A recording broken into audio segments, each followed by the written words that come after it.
enter the next big headline grabber in boxing. Who is he? He is Haye. Most kids want to be firemen or teacher. I just wanted to be a fighter. That's all I've ever wanted to do. This tremendously talented youngster is on the threshold of something really terrific. Oh, he's got him with the right hand! What a cracker from Haye! I got no hair. A man with dynamite in either hand. If there's any cruiserweights out there want to have a pop at me, you know, find Eugene Maloney, we can sort that out. He is something very special, and who knows, maybe he can go all the way. Well, just about an hour ago at the York Hall in Bethnal Green, it was the moment of truth for David Haye. Just before he went into the ring, he spoke to Jim Neely. Well, David, a final look round. Any old nerves at the moment? No, not at the moment. Once I get the gloves on and start walking to the ring and the music starts, that's when I'll start getting fired up. Sunday afternoon at Bethnal Green, not perhaps your own ideal place to start your boxing career, perhaps? It's not that bad. Sunday afternoon, everyone's got it off free, so everyone will be able to get down there and support me, so it should be fine. Have you got many people coming? Yeah, I've got an army load of people coming down, so it should be rammed. The atmosphere should be good, and I've boxed here before, and you know, it's always a great atmosphere in Bethnal Green, York Hall, so it should be like that this afternoon. Big decision not to stay on and go for the Athens Olympics, and I suppose in a couple of hours' time we'll know whether that decision was the right one. Yeah, it should be fun. Obviously, I got a good opponent in Tony Booth, very experienced at over 100 fights. So the different rules, the referee's not going to be pulling me up constantly, so no vest, no head guard, and it's just a completely different sport, and I'm just looking forward to a new challenge. Having had such a good amateur actual career, huge expectations from everybody. What about your own expectations? I'm just going to take it one fight at a time. I've seen people look too far into the future. I'm just going to take one fight as it comes and just take it.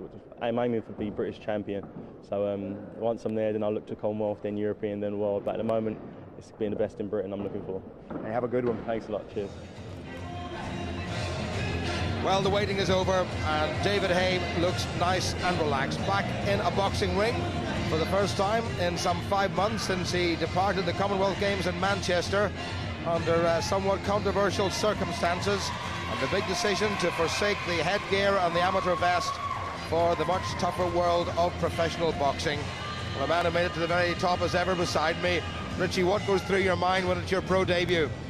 Well, sir, I think he looks so relaxed, but what will be going through his mind is he'll be more nervous of the actual situation, I would have thought, than the opponents, and that's no disrespect to Tony Booth, but he'll want to impress. He's got a lot of people supporting him here, so he'll just want to impress them today. But yeah, that's where the nerves might come in, but he just looks extremely relaxed. There doesn't look like a nerve in his body, and I'm impressed just watching him walk through the door, Jim. Ladies and gentlemen, 4 3-minute rounds, cruiserweights. Well, one wonders how the nerves are holding up for David Haye. He certainly looks nice and relaxed, and my goodness, doesn't he look in good shape. 13-9, and one suspects that he's going to operate as a cruiserweight as his professional career unfolds, but he's in against a man who has been in against just about everybody. This is the 122nd professional contest for the man from Hull, Tony Booth, and he has actually had more wins than any other current British boxer, than with the exception of Johnny Nelson. He's actually had 41 professional victories, Tony Booth. Johnny Nelson's had 42, and for the record, Lennox Lewis has had 40. And you know, Richie Woodall, this was a pretty tough call to take on a guy like Tony Booth. Yeah, I was quite surprised actually when Booth came in as David Haye's opponent. It just goes to show you that David Haye and his management team really aren't mucking around here. They've picked a pretty very experienced guy who's been in with everyone. But straight away, David Haye getting to work, and he's settling the nerves. That right hand over the top, great shot that. But yeah, I was a little bit surprised. This kid, Tony Booth, if he fancies the job, he can cause problems for David Haye. Well, the kid, as Richie calls him, is 32 years old. He's 10 years older than David Haye. He's been in with 4 current or former world champions. David Haye, well, that's not the most auspicious start to his professional career, being told off by Richie Davis for what was very definitely a low blow. And remember, it's 4 3-minute rounds, and David Haye has been used to 4 2-minute rounds. What a great right hand by David Haye, and he's caught Tony Booth. This is an impressive piece of punching by the novice. Tony Booth in action just some 10 days ago when he went in against a promising heavyweight, the Israeli-based Londoner Roman Greenberg, I should say, lost to him in points. But what an explosive start by Haye. He looks nice and relaxed, but that hand speed is very impressive indeed. Yeah, excellent stuff from Haye. What he's doing here, that shot there that he delivered, that the right hand, well, first of all, he's thrown a left hook around the guard of Tony Booth, which is literally distracting Tony Booth, and then the right hand follows, and that's the shot that he's getting home with. Very impressive from David Haye early on, and as I said, that left hand just distracting Booth, and then he's coming across with the right hand. Good work from Haye early. Round the corner, Tony Booth complaining a little bit that it was something of the old kidney punch, went right round underneath his left elbow. But this is impressive stuff from David Haye, who will well remember that one of the last times he was in this hall, the York Hall here in Bethnal Green, he was stopped by Coventry's Jim Twite in the ABA semi-finals after he'd stopped Courtney Fry, his great amateur rival. But this is good work by Haye. He does look impressive, and Richie, he's in superb condition. Yeah, he looks in great condition, and he looks extremely relaxed. Pretty impressed with him early here, because normally in the first round of a contest can be a little bit nervous, but here he's getting to work, and straight away he's getting those big punches on. He's varying his work from body to head. It's the right hand that's doing all the damage, but uppercuts, hooks. But yeah, this is good stuff from Haye. What a good opening 3 minutes, and David Haye acknowledges the contribution made by Tony Booth. But trainer Adam Booth will be delighted with the first 3 minutes of paid boxing by this fella. Just 22 years old, David Haye, nice and confident, a little smile, and he'll get plenty of confidence in the corner. Hope that he doesn't need Mick Williamson in there, who's one of the best cutsmen in the business. But that was a very impressive opening 3 minutes from David Haye on this his professional debut, and he launched a couple of very good two-fisted attacks, and that was a cracking right hand, and straight away he didn't let his man off the hook, and Tony Booth really did well to survive, Richie. Yeah, he did, and as I said, it was that left hook around the guard. There it is, and there's the right hand to follow. The left hook literally was a distraction of a punch, and it's the right hand that he got home with. Good work from Haye in that opening round. Straight up out of his stool. He learned to take every single precious second as his career continues. Brought together by Richie Davis once again. Tony Booth is a former undefeated Central Area Cruiserweight champion and an undefeated British Masters light heavyweight champion, and he has been in against some of the best men from super middleweight up to heavyweight in the business. Has a couple of surprise victories, one against former two-time world super middleweight challenger Omar Sheikha, who he defeated. But he's finding it tough against David Haye, who's looking, well, not like a man who's having his professional debut, but like a man who's been in the paid ranks for some time. Nice and relaxed, David Haye. Hands held a little bit on the low side, Richie. That might just worry his corner. Yeah, maybe so, but at the same time, Jimmy, this is why he's so accurate. And look at that, that was a straight left jab, lovely shot. Very, very fast for the cruiserweight. David Haye's extremely quick, and he's got the power as well. He's got the physique, and he really is a class act. Well, he's shaking out that shoulder. I don't think there's anything wrong with it. I think that's just his particular style. And Tony Booth under pressure. There's the Haye uppercut that so very nearly won a World Amateur gold medal in Belfast some 18 months ago when he put down the Cuban Olanier Solis, and that's good work by Tony Booth, who is very dangerous. Blood now coming from the nose of this man from Hull, who's based here in London. There's a body shot again by Haye. Yeah, it's good to see Booth actually coming back at Haye.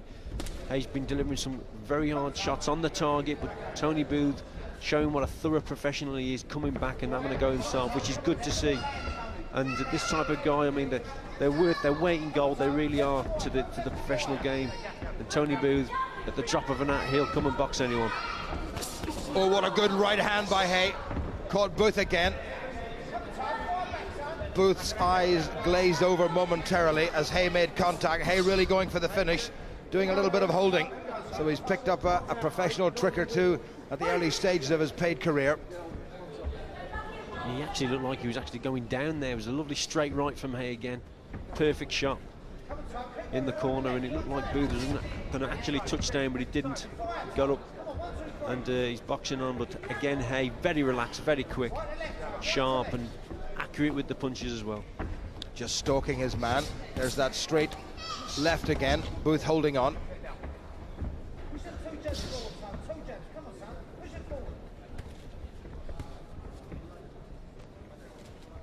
Well, Haye looks super confident. The torn bicep that caused him to pull out of the Commonwealth Games after a victory over the Pakistani entrant, Shaukat Ali, seems to have more than healed up.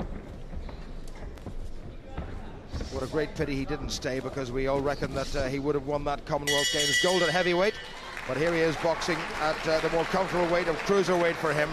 Looks in great shape, and he's hardly even breaking sweat. I mean, this fitness really, I think, Richie, speaks for itself. Yeah, he looks in excellent condition, he really does, and he's not really out of breath. So, yeah, he's looking good, Nick. Great action from that round from Haye, and he hasn't let his man off the hook, and he is boxing like a man who's been doing this for a living for quite some time. And I think Richie Davis may well be calling this off. Richie Davis is calling it off now. We're looking at a replay here, and we've come back, and I think Tony Booth, dear old Tony Booth, has had enough. He got caught very heavily. This is his 14th contest this year, and I think he's acknowledging that David Haye was hitting too hard for him. His nose was very badly bloodied. It might well have been broken, but David Haye, not perhaps the ending that he wanted, but certainly the result he wanted. And Tony Booth, who took this fight at very short notice, and remember, he boxed just 10 days ago and came in when the original Russian opponent for David Haye pulled out, has come in like the true pro he is. This is 122nd professional contest, and he's in against a young man who, let's face it, is going to go places. Disappointing way it ended, Richie, but no doubting the performance. No, and that's all that matters to him. He's got that first win under his belt, and as you said, Tony Booth, he'll come and box anyone, and all credit to him. But today he was outclassed, and this kid is David Haye. He's an exception, and he should go. I'm fancying this kid to go all the way, Jim. Pretty impressive start from where I was sitting, David. How did you feel about it yourself? No, I just felt relaxed, and I was just looking forward to it. The rounds seemed to be a lot longer than they used to be, so that was good. I got lots more time to show my shots and show my repertoire of punches. It was a shame he had pulled out, because I was looking at a big third round there. I'm sure I'd have knocked him spark out, but obviously he pulled out, understandably. But I'm looking at fighting as often as possible. As often as you've got the shows, I'll fight on them. Keep myself in brilliant condition all year round. So anytime, no matter how short the notice is, I'll be ready to fight. So many cruiserweights out there. There's a lot of unbeaten cruiserweights out there who turned down fights with me already, because he's the only person in the whole of Britain who would step up to the challenge. I've had one fight. If there's any chance of you guys beating me, it'll be now. So before I get 10, 15 fights down the road, it's been impossible to beat me. Have a crack at me now, because I'm ready to go. In that first round, you caught him straight away with a pretty good right hand. How did that feel? It was okay. It was just everything. I just wanted to be patient and spiteful, and just did my thing. I wanted to go a few more rounds there. It's a shame, but obviously you couldn't take it. So I was just really happy to be in there. Felt really comfortable. You could do a lot more. I can express myself a lot more as a professional, rather than having a referee constantly pulling me up for infringements and whatnot. But I really enjoyed it. The occasion, all the family and friends are here. It was a really good time. Did you notice that much of a difference moving up to the paid ranks? At the end of the day, a fight's a fight, whether it's in a box ring or a street or a professional ring, amateur ring. A fight's a fight. It's just a combat. I just love being one-on-one with someone and trying to prove who's the best guy. Love it. Yeah, you've been boxing for the last couple of years at heavyweight as an amateur. There's no cruiserweight really in the amateur. Yeah. So do you feel this is your natural weight as a pro? Cruiserweight, I feel I can make the weight comfortably. I was only 1 pound over the weight limit now, and obviously because I knew Tony Booth. So I've always maintained that if you're going to fight at cruiserweight, you should make the cruiserweight limit every time. So obviously I found out the Russian who pulled out against me. So thank God for Tony Booth stepping up to fight me. I realised he was over 14 stone, so had a big dinner and big breakfast. So I weighed in about 1 pound over the cruiserweight limit.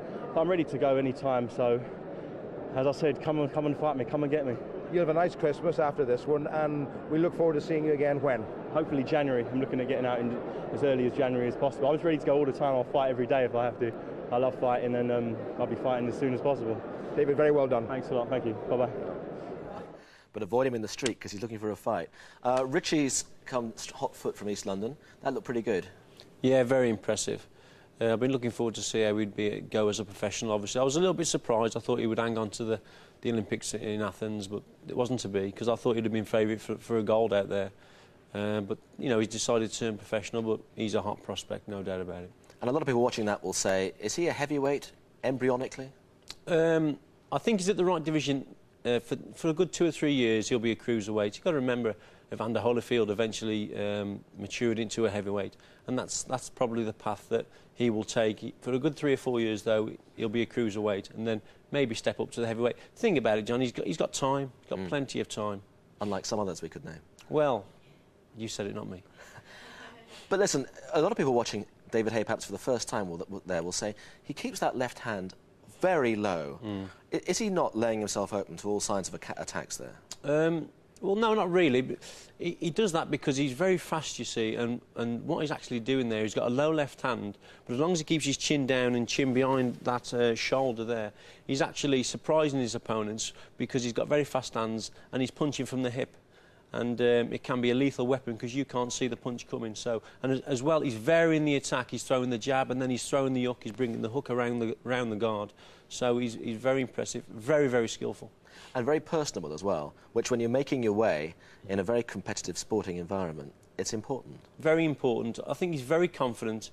I don't think he's arrogant, and there's a big difference there. He's confident, not arrogant. And I think this kid will be a national success. I think people are going to get behind David Haye because he's a very likeable bloke. When we set up that fight, you know, as one always does on these occasions, you know, is this guy a potential world champion? Is he? I think so, definitely. As I said, he's very young, and if he keeps performing like that, I think the problem they'll have is they're going to have to, you know, hold him back.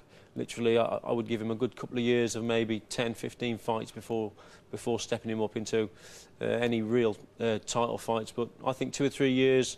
3 years' time, then this guy could be a world champion. And one of the major world titles, WBC, IBF, WBA, even WBO. I mean, Johnny Nelson now, he's a cruiserweight, but he's coming to the end of the road. This guy could fill his shoes. OK, that's good stuff. Very positive news for you. Unlike this, which is a score